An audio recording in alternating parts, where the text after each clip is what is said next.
for today's video, tayo ay magtuturo ng kung paano mag-convert ng USD via to coins PHP. Una, punta tayo sa coins.ph, mag-login lang. Then, punta tayo sa spot, asset, then spot.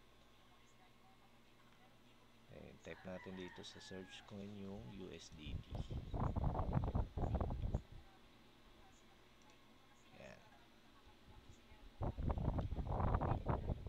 Okay. Tayo dito ay magta-transfer na.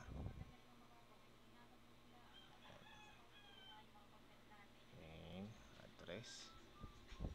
Transfer. Ay, deposit.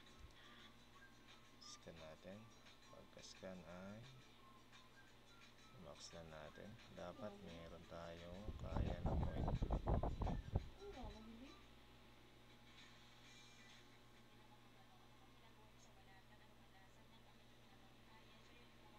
Alright, nag-success na.